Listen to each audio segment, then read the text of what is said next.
নমস্কার, বাংলা জ্ঞান হাব চ্যানেলে আপনাদের সকলকে স্বাগত। আমেরিকা সুপার পাওয়ার যে তকমাটা এতদিন বহন করে গেছিল, সেই তকমা থেকে কি আমেরিকা সরে গেল? কেন বলছি তা কারণ হচ্ছে আপনারা সবাই জানেন স্টেট অফ হরমুজ যে সরু রাস্তা, এই রাস্তাটা কতটা গুরুত্বপূর্ণ বিশ্বের বিভিন্ন দেশের কাছে। কারণ এই সরু রাস্তাটা সরু হতে পারে কিন্তু এর বিশাল বড় একটা ভূমিকা পালন করছে। অপরদিকে ট্রাম্পের আমেরিকায় যখন ইরান যুদ্ধ শুরু করেছিল, তারা এখন একটা জিনিস ক্লিয়ারভাবে জানিয়ে দিয়েছে যে তারা দায়িত্ব নিতে বাধ্য নয়। কিসের দায়িত্ব? যে ওই স্টেট অফ হরমুজ যে সরু রাস্তা, ওই রাস্তা দিয়ে যদি কেউ তেল পারাপার করে, বিশ্বে কোনো দেশ তেল নিয়ে যায়, আর ঠিক সেই সময় যদি ইরানে মিসাইলগুলো ওই জাহাজের ওপর এসে পড়ে বা ইরান যদি অ্যাটাক করে, তাহলে তার দায়িত্ব ওই দেশের।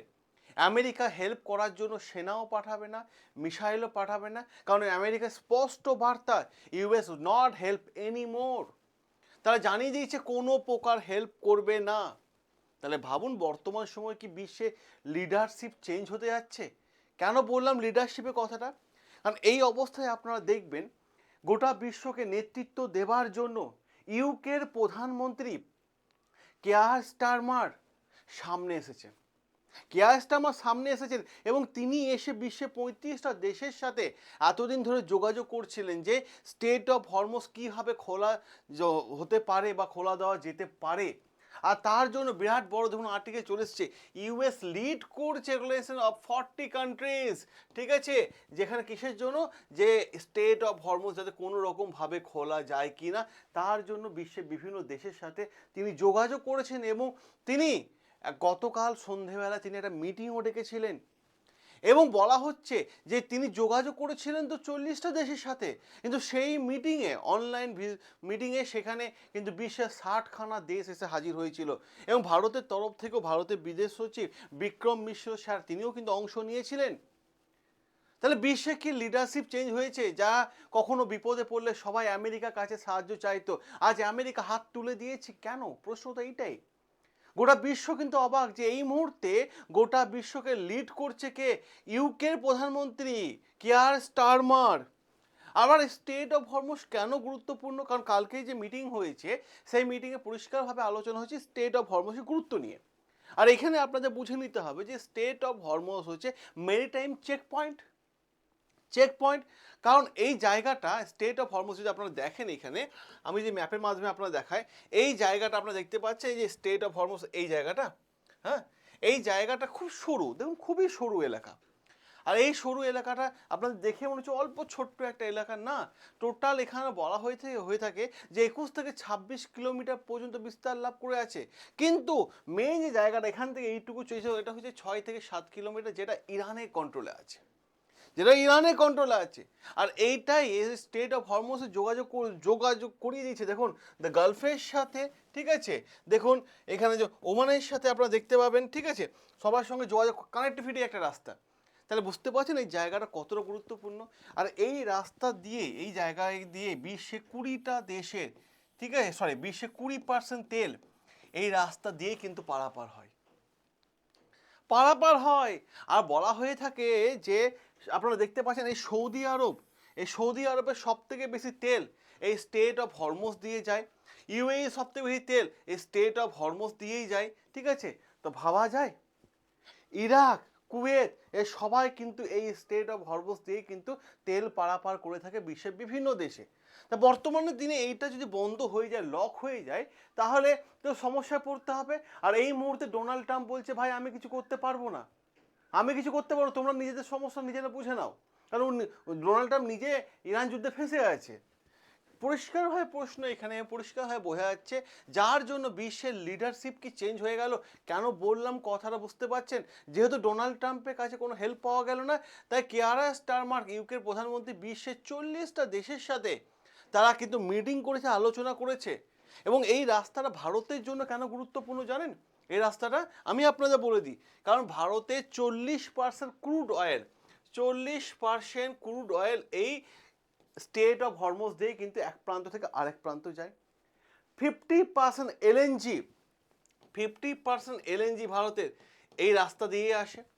অপরদিকে যদি আমরা এলপিজি, যেটা বাড়িতে গ্যাস দেখেছেন আপনারা, 80% এলপিজি, 80%, ঠিক আছে, এলপিজি, তাহলে এই রাস্তা দিয়ে ভারতে ঢোকে। তাহলে ভাবুন এই জায়গাটা যদি ব্লকেজ হয়ে যায়, তাহলে পেট্রোল, ডিজেল, এলপিজি এগুলো যদি সবই সমস্যায় পড়ে যাবে। তাই গোটা বিশ্ব একটা আতঙ্কের মধ্যেই যাচ্ছে, গ্লোবাল ইকোনমি ডাউন হওয়ার সম্ভাবনা দেখছে। তার জন্য তিনি কেয়ার স্টারমার কাল আলোচনার জন্য মিটিংয়ে ডেকে পাঠিয়েছিলেন যে টোটাল 35টা দেশকে, যে আমরা ইরানের সঙ্গে কথা বলে এই রাস্তাটা কোনো রকমভাবে যদি ওপেন করা যায়। কিন্তু এই 35টা দেশকে ডেকে পাঠানোর পর কিন্তু সেই মিটিংয়ে প্রায় 40টারও বেশি দেশ কিন্তু যোগদান করেছে। কারণ সমস্ত দেশই কিন্তু এই মুহূর্তে চিন্তা করছে যে যদি এই রাস্তাটা দীর্ঘদিন ধরে বন্ধ থাকে, আর যদি আমেরিকা এই যুদ্ধটা লং টাইমে নিয়ে যায়, কারণ ইরান বারবার হুমকি দিচ্ছে যে তারা যুদ্ধটা লং টাইম নিয়ে যাবে, আর যদি লং টাইম নিয়ে যায় তাহলে তেলের দাম বাড়বে, আর তেলের দাম বাড়লে এই দেশের মধ্যে প্রত্যেকটা জিনিসের দাম বাড়বে, এবং সব থেকে বড় ব্যাপার ট্রেড ব্যালেন্স খারাপ হয়ে যাবে, ব্যবসায় ব্যালেন্স করতে পারবে না মানুষ। কারণ কি তখন 10 টাকা জিনিসকে 20 টাকায় বিক্রি করতে হবে, যার ফলে সাধারণ মানুষের মধ্যে একটা সমস্যা তৈরি হবে, কারণ পকেট থেকে এক্সট্রা পয়সা তো সাধারণ মানুষকে পেমেন্ট করতে হবে। ভারতের অর্থনীতিকে মানে একটা মানে ভারতের অর্থনীতি কেন বলো, বিশ্বের সমস্ত দেশের অর্থনীতি ডিপেন্ড করে থাকে তেলের ওপর। আজকে তেল যদি বন্ধ হয়ে যায় তাহলে কলকারখানা থেকে শুরু করে সব কিছুই বন্ধ হয়ে যাবে। আর কেন এই স্টেট অফ হরমুজ অচল হয়ে গেল? আপনারা জানেন যে 28শে ফেব্রুয়ারি ইরান, আমেরিকা এবং ইসরায়েল যুদ্ধ শুরু হয়ে গেছে। ইউএস এবং ইসরায়েল মিলে ইরানের উপর আক্রমণ করছে। যদিও পাল্টা আক্রমণ প্রতিশোধ নেওয়া ইরানও শুরু করে দিয়েছে, এবং ইরানের লিডারশিপকে ইউএস হত্যা করে দিয়েছে, ইসরায়েল এবং ইউএস মিলে। পরবর্তীকালে যে সমস্ত লিডাররা আছে তারাও মরিয়া হয়ে গেছে, কারণ তারা পরিষ্কারভাবে জানে যদি যদি মানে ইরানের সরকার পরিবর্তন আমেরিকা করে দেয়, তাহলে যে আয়াতুল্লাহ খামেনি যে সরকার ছিল, সুপ্রিম লিডার যে সরকার ছিল, তার সঙ্গী ছায়া যারা আছে তাদের সবাইকে আমেরিকা হয়তো হত্যা করে দেবে বা বন্দি করে দেবে। তার জন্য তারাও কিন্তু যুদ্ধটা কন্টিনিউয়াসলি চালিয়ে যাচ্ছে। আর ইরানের সব থেকে বড় জিওগ্রাফিক্যাল অস্ত্র সেটা হচ্ছে স্টেট অফ হরমুজ দিয়েই কিন্তু সবাইকে একটা যোগ্য জবাব দিয়ে দিচ্ছে। কেন বললাম? তার কারণ আছে, এই স্টেট অফ হরমুজের নিচে সমুদ্রের তলদেশে ইরান কি করেছে, যে সি মাইন বোমা বসিয়ে রেখে দিয়েছে। এবার সি মাইন বোমাটা কি? সি মাইন বোমা হচ্ছে যখন জাহাজ যায় না, আপনারা নর্মালি জাহাজ দেখেছেন যে সমুদ্র থেকে একটু হয়তো ওপরের দিকে উঠে থাকে, হ্যাঁ, কিন্তু নর্মালি যে জাহাজ দেখেন প্রায় বলা হয়ে থাকে মানে 2 থেকে 3 তলা বাড়ি পর্যন্ত জাহাজ জলের নিচে ডুবে থাকে, বাকিটা ওপরের অংশ আপনারা দেখতে পান। তো জাহাজ যখন জলের ওপর দিয়ে যায় তখন জলের ওপর চাপ সৃষ্টি করেই যায়। তো এই জলের ওপর সি মাইন বোমা ইরান অলরেডি বিছিয়ে রেখেছে। যখনই জলের ওপর চাপ সৃষ্টি হবে, যখনই ইরান মানে বিশ্বে কোনো দেশে জাহাজ পারাপার করবে জলের ওপর চাপ সৃষ্টি করে, তখনই এই যে সি মাইন বোমাগুলো ব্লাস্ট হয়ে যাবে, পুরো বেলুনের মতো দেখতে, এবং তাদের মধ্যে পুরো বারুদ আছে। আর ইরান অপরদিকে বলে দিয়েছে যদি ব্লাস্ট না হয় তারা মিসাইল এবং ড্রোন হামলা দিয়ে জাহাজগুলোকে ধ্বংস করে দেবে, এবং মিসাইল হামলার হুমকি দিয়েছে, এবং অয়েল ট্যাঙ্কার দিয়েও তারা আক্রমণ করবে সেটাও তারা জানিয়ে দিয়েছে। যার ফলে বিশ্বের কোনো দেশ আর এই মুহূর্তে কোনো রিস্ক নিতে পারছে না যে এই রাস্তা দিয়ে তারা জাহাজ পারাপার করবে কি করবে না। যার ফলে কি হয়েছে দেখা যাচ্ছে, শিপিং বন্ধ হয়ে যাচ্ছে, মানে এক দেশ থেকে আরেক দেশ তেল নিয়ে যাওয়া সম্পূর্ণ বন্ধ। আর যখন তেল নিয়ে যাওয়া হয় তখন ওই জাহাজটা ইন্স্যুরেন্স করে নিয়ে যেতে হয়, ওই তেলটা ইন্স্যুরেন্স করে নিয়ে যেতে হয়। যদি জাহাজ থেকে তেল লিকেজ হয় বা কোনো সমস্যা হয় তাহলে ওই ইন্স্যুরেন্স কোম্পানি টাকা দেবে। ইন্স্যুরেন্স কোম্পানিও কিন্তু প্রিমিয়াম বেড়ে গেছে, জাহাজ অন্য পথে যেতে বাধ্য হচ্ছে। যদি অন্য পথে যায় তাহলে তো খরচা তো আরও বেশি বেড়ে যাবে। প্রশ্ন তো এই জায়গাটায়। তো এখানেই সমস্যা তৈরি হয়ে গেছে, যার ফলে স্টেট অফ হরমুজ মানে এটা মানুষের কাছে একটা যাতায়াতে এবং কম খরচার একটা অন্যতম রাস্তা, যেটা ব্যবহার করা এই মুহূর্তে বিপজ্জনক, কিন্তু যখন নর্মাল অবস্থায় ছিল তখন তো এটা বিশাল বড় সুবিধাজনক ছিল। এবার প্রশ্ন হচ্ছে, এই রাস্তাটা যদি দীর্ঘদিন বন্ধ থাকে, গতকালকে মিটিংয়ে যে আলোচনাটা হয়েছে যে এই রাস্তা যদি দীর্ঘদিন বন্ধ থাকে তা গ্লোবাল ইকোনমিতে প্রভাব পড়বে। কীরকম প্রভাব পড়বে? তেলের দাম যেখানে 70 থেকে 100 টাকা প্রতি ব্যারেল, টাকা বলবো না, ডলার কিনতেও বিশ্বের বিভিন্ন দেশ, সেটা এখন $120 পৌঁছে গেছে প্রতি ব্যারেল। তাহলে যথেষ্টই কিন্তু তেলের দাম বাড়ার সম্ভাবনা আছে। সাথে সাথে সাপ্লাই চেনও বন্ধ হয়ে গেছে। কীভাবে সাপ্লাই চেন বন্ধ হয়েছে? এই যে এই স্টেট অফ হরমুজে বেশি তেল যায় কারা বেশি তেল বিক্রি করে? সৌদি আরব, কুয়েত, ঠিক আছে? দেখুন সৌদি আরব, ইউএই, কুয়েত এরা বেশি তেল বিক্রি করে। এবার এরা সাপ্লাই করতে রেডি আছে, কিন্তু বিশ্বের কোনো দেশ তো কিনতে রেডি নেই, কারণ তারা রিস্ক নিতে পারছে না। যদি তেলটা কোটি কোটি টাকা তেল কিনে এনে যদি রাস্তায় পেরোতে গিয়ে ইরান একটা টুক করে একটা মানে বোমা ফেলে যায়, তাহলে তো পুরো তেলটা জলেই চলে গেল, পুরো নষ্ট হয়ে গেল, নষ্ট হয়ে গেল। যার ফলে শুধু তেল নয়, ফার্টিলাইজারও আসতে পারছে না, কোনো প্রকার জমিতে যে সার দিই সে সারও আসতে পারছে না, কোনো প্রকার ফুড আসতে পারছে না বা ফুড যেতেও পারছে না, কোনো পেট্রোলিয়াম প্রোডাক্ট মানে আসা যাওয়া করতে পারছে না, ক্ষতিগ্রস্ত হচ্ছে। বলা হচ্ছে এই স্টেট অফ হরমুজের এপারে প্রায় 2000-এরও বেশি, ঠিক আছে, 2000-এরও বেশি জাহাজ কিন্তু আটকে আছে এই মুহূর্তে। 2000-এরও বেশি জাহাজ আটকে আছে, যা বিশ্বে অনেকটা গ্লোবালে একটা বড় সমস্যা দেখা দিচ্ছে এবং একটা বড় অর্থনৈতিক সংকট। আর এখানেই যদি দীর্ঘদিন এটা মানে 2000 জাহাজে আটকে থাকে, তাহলে গ্লোবালে স্টক মার্কেটে কিন্তু মারাত্মক লেভেলে প্রভাব পড়বে। যার ফলে এই দেখুন আবার একটা আর্টিকেল আসলো এই মুহূর্তে, আমি আবার আপনাদের বলি, আর্টিকেলটা আনা হয় জাস্ট আমি খবর পেলাম, ঠিক আছে? বিষয়টা হচ্ছে যে আমরা বললাম না 40টা দেশ, কিয়ারা স্টারমার্ক গতকাল মিটিংয়ে 40টা দেশ 35টা দেশকে আহ্বান করেছিল, সেখানে 40টা দেশ এসেছে। এই মুহূর্তে আবার একটা আপডেট এলো যে গতকালকে মিটিংয়ে প্রায় 60খানা দেশ, মানে কেয়ারা স্টারমার্ক আবেদন করেছিল 35টা দেশকে মিটিং আসার জন্য, কিন্তু টোটাল 60খানা দেশ চলে আসলো। বিশেষ করে ইউকে নেতৃত্ব দিচ্ছিলেন কারা? ইউকের হয়ে ফ্রান্স, জার্মানি, জাপান এবং গালফ দেশগুলো। এবার ফ্রান্সের নাম চলে আসছে, মানে বুঝতে পারছেন ন্যাটো কিন্তু এই মিটিংয়ের মধ্যে পৌঁছে গেল। যে ন্যাটোকে ডোনাল্ড ট্রাম্প হুমকি দিয়েছিল, ভাই তোমাদেরকে এক ফোঁটা তেল দেওয়া তো দূরের কথা, তোমাদের কোনো সহযোগিতা করব না, সেই ন্যাটোই এখন ডোনাল্ড ট্রাম্পের এগেনস্টে গোটা বিশ্বে একটা লিডারশিপ তৈরি হচ্ছে। কারণ তাদের পরিষ্কার উদ্দেশ্য যে ইরানের সঙ্গে এই মুহূর্তে কথা বলো, ইরানের সঙ্গে আলোচনা করতে হবে, এবং ইরানের সঙ্গে আলোচনা করে সমুদ্রের নিচে যে ইরান সি মাইনগুলো বসিয়ে রেখেছে সেগুলো পরিষ্কার করতে হবে। সাথে সাথে এনার্জি সাপ্লাই পরিস্থিতি বর্তমানে ঠিকঠাক করে নিতে হবে। এইটাই বড় গুরুত্বপূর্ণ জায়গা।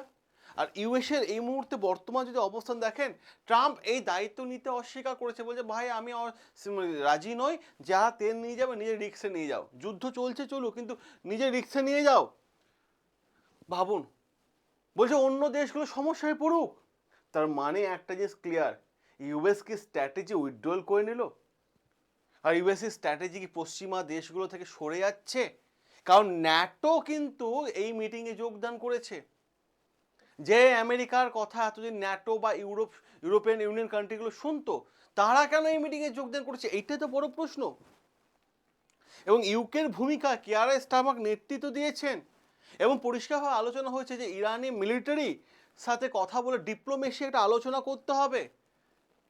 হ্যাঁ, ডিপ্লোমেসি আলোচনা করতে হবে, যে মিনারেল উইপেন্স যেগুলো আছে সেইগুলোকে তুলে নিতে হবে এবং ইরানের সঙ্গে কথা বলে রেসপন্সিবিলিটি ভাগ করে নিতে হবে। কারণ ইউকে নিজে গ্লোবাল স্টেবিলাইজ হিসাবে প্রতিষ্ঠা করতে দেখাচ্ছেন। আর ইরানে এই মুহূর্তে ক্লিয়ার বার্তা, ইরান পরিষ্কারভাবে বার্তা দিয়ে দিয়েছে, ইরান গুরুত্বপূর্ণ জায়গা বার্তা দিয়েছে যে ভাই যারা তাদের বন্ধুত্ব দেশ তারা কিন্তু এই দেশ থেকে তেল নিয়ে যেতে পারবে। কিন্তু বর্তমান সময় কয়েকদিন আগে যদি আপনারা একটা আর্টিকেল দেখেন, সেখানে ইরান কি বলেছিল যে চীনকে তারা তেল দেবে, শুধুমাত্র চীনকে, এবং যারা তেল কিনতে চাও চীনের কাছ থেকে, চীনের যে মুদ্রা ইউয়ানে কিনো। তারা কি ডলারকে ব্যাকফুটে পাঠিয়ে দেওয়ার জন্য প্ল্যান? তাহলে বিশ্বের গ্লোবাল শক্তিতে কি যেমন রাশিয়া, চীন নাম, ইরানের নাম উঠে আসছিল, পাশাপাশি কি এবার থেকে ইউকে, ন্যাটো, ইউরোপিয়ান ইউনিয়ন এদেরও নাম কি উঠে আসবে? কারণ কালকে ডোনাল্ড ট্রাম্পকে এগিয়ে সাইড করিয়ে কিন্তু এরা গতকাল মিটিংয়ে চলে গেছে, মিটিংয়ে চলে গেছে। আর পরিষ্কারভাবে ইরান ভারতের জন্য বার্তা দিয়ে দিয়েছেন যে ইন্ডিয়ান ফ্রেন্ড আর সেফ হ্যান্ড, পরিষ্কার বলে দিয়েছেন, ভারত আমাদের বন্ধু বলে দিয়েছেন, ভারতের জাহাজ নিরাপদ, চিন্তার কিছু নেই, সেটাও কিন্তু জানিয়ে দিয়েছেন। আর এর পেছনে রয়েছে কিন্তু না একটা বড় জিও পলিটিক্স। কেন বললাম, কেন ফ্রেন্ড বলেছেন, তারও আমি আপনাদের একটা লজিক দিয়ে বুঝিয়ে দিই বিষয়টা। পেছনের কারণ হচ্ছে ইরানের সাথে ভারতের দীর্ঘদিনের একটা সম্পর্ক, এবং এনার্জি ট্রেড হয়, চা বাহার পোর্ট আছে, ঠিক আছে, যেটা গুরুত্বপূর্ণ অবস্থান, এবং সাথে সাথে ভারতে একটা গুরুত্বপূর্ণ ইম্পর্টেন্ট জায়গা বহন করে, যে এই যুদ্ধে ভারত কিন্তু নিউট্রাল, কোনো কথাই বলেনি, কারোর হয়ে বলে না, ইউএসএ হয়ে না, ইসরায়েল হয়ে না, ইরানের সাথে হয়ে, কারোর সম্পর্কে কিছু বলেন, কারণ ভারত নিউট্রাল। কারণ আমরা ভাই পরিষ্কারভাবে আমরা শান্তি রাখার মানুষ, আমরা অশান্তি পরিবেশ চাই না, অশান্তি পরিবেশ চাই না, কারণ মার্কেট প্যানিক কমানো আমাদের কাজ। আমরা চাই না যে যুদ্ধ দীর্ঘ সময় হোক বা যুদ্ধই হোক, যুদ্ধই হোক। আর অপরদিকে দেখুন, আপনারা ভাববেন যে এই যে স্টেট অফ হরমোজ নিয়ে এরা যে বিশ্বে যে 60খানা দেশ মিটিং করেছে, এর ওপেন করার জন্য কি কোনো আইন নেই? আইন আছে, আনক্লজ।